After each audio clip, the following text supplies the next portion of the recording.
Hello everyone, কেমন আছো সবাই? আশা করি খুব ভালো আছো। তো আজকে আমরা কোথায় যাচ্ছি এটাই ভাবছো তো আজকে যাচ্ছি আমরা পুরন্দার কাছে একটা নতুন রিসোর্ট খুলেছি। তো আমরা ভাবলাম বাপের বাড়িতে যখন আছি তো একটু রিসোর্ট থেকে ঘুরে আসা যাক। তো সেই জন্য আমি আর তোমাদের দাদাভাই করে চলে এলাম। তো রিসোর্টে ঢুকতেই দেখছি সামনে টিকিট কাউন্টার, না হলে তো গেটের ভিতরে ঢোকাই যাবে না। তো তারপরে আমরা টিকিট কিনে নিলাম। প্রত্যেকজনের পার হেড পড়েছে 30 টাকা করে, মানে আমরা ছিলাম দুজন, তো তাই দুজনের বিল হচ্ছে 60 টাকা। তো তারপর গেট খোলার পরে ভেতরেই ঢুকে পড়লাম। তো ভেতরে ঢুকে দেখছি অনেক সুন্দর ঝিকিমিকি লাইট চলছে। তো দেখে একটু মনটা বেশ আনন্দই হয়ে গেল। আর এখানে দেখছো এখানে উত্তম কুমার, সুচিত্রা সেন যে গাড়িটা নিয়ে ঘুরতো আর বলতো, এই পথ যদি না শেষ হয় তবে কেমন হতো তুমি বলো তো, লা লা লা লা। সেই রকমই একটি গাড়ি এখানে রাখা আছে, যাতে এটা সবাই দেখে উত্তম কুমার সুচিত্রা সেনের কথা মনে করে। আর এখানে রয়েছে খুব সুন্দর বেতের চেয়ার, যেগুলোতে বসে পুরো কোমরে একটুও ব্যথা হবে না, আর খুব বসতেও ভালো লাগবে। আর কিছুক্ষণ আমরা সময় একসাথে কাটাতেও পারবো। আর চারপাশে ভিউটা দেখো, এখানে সব শুধু কাপেল শুধু হাত ধরাধরি হয়ে ঘুরছে। তো আমরাও ওদেরকে দেখে আমরাও একটু হাত ধরে নিলাম। তো তারপর দেখো চারপাশটা কতটা সুন্দর লাগছে, তাই না?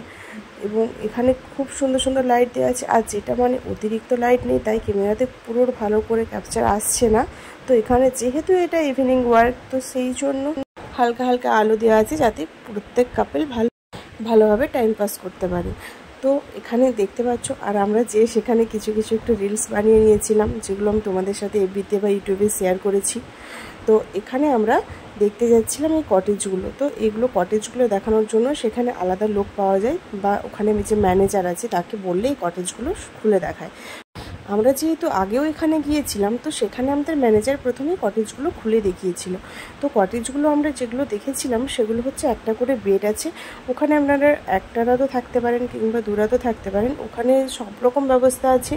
আপনার এসিও থাকতে পারে বা নন এসিও, আপনি যেরকম নিতে পারেন রুম, তো সেরকম থাকছে। আর মাথা পিছু ভাড়া হচ্ছে 1500 পার হেড, প্লাস বাথরুম, খাওয়া দাওয়া, এখানে সব কিছুই আপনাকে দেওয়া হয়, কারণ এখানে সব কিছুরই ব্যবস্থা আছে। তো কটেজগুলো খুব সুন্দর। আপনারা যদি এক আধ দিন এভাবে টাইম এখানে কাটাতে চান তো কাটাতেই পারেন, কারণ এখানে অনেকেই এরকমভাবে কাটাচ্ছে সময়। তো এখানে যে এই লাল পাতার গাছগুলো আমার খুব ভালো লেগেছিলো, তো তাই একটু তোমাদের সাথে শেয়ার করলাম। আর এখানে যে লাইটগুলো দেওয়া আছে না, সেগুলো লাইটগুলো খুব সুন্দর দেখাচ্ছিল বাইরে থেকে, লাল নীল সবুজ, খুব সুন্দর দেখাচ্ছিল। তো এর পাশেই আছে একটা ছোট্ট সুইমিং পুল, যেটা এখনও শুরু হয়নি, তো কাজ চলছে। তো ওটা শুরু হলে হয়তো সবাই আসবে। তো এখানটা না খুব সুন্দর। কথা বলতে আমি একটা ভালো একটা রিলস বানিয়ে নিয়েছিলাম। অবভিয়াসলি আমার পার্সোনাল ক্যামেরাম্যান তোমাদের খেয়ালও ছিল না যে আমাদের 9টা বেজে গেছে, তো বাড়ি ফিরতে হবে। তো সেই জন্য তোমার দাদাভাই ওদেরকে জিজ্ঞাসা করছিল যে কোন সময় রিসোর্টে বেশি ভিড় হয় বা সবাই কোন সময় বেশি স্টে করে। তো তাই ওরা বলছিল অক্টোবর, নভেম্বর, ডিসেম্বর বা জানুয়ারি, এই 4-5 মাস প্রচণ্ড ভিড় হয়। তো তারপর আমরা বাড়ি চলে এলাম। তো ব্লগটা ভালো লাগলে প্লিজ লাইক, কমেন্ট, শেয়ার।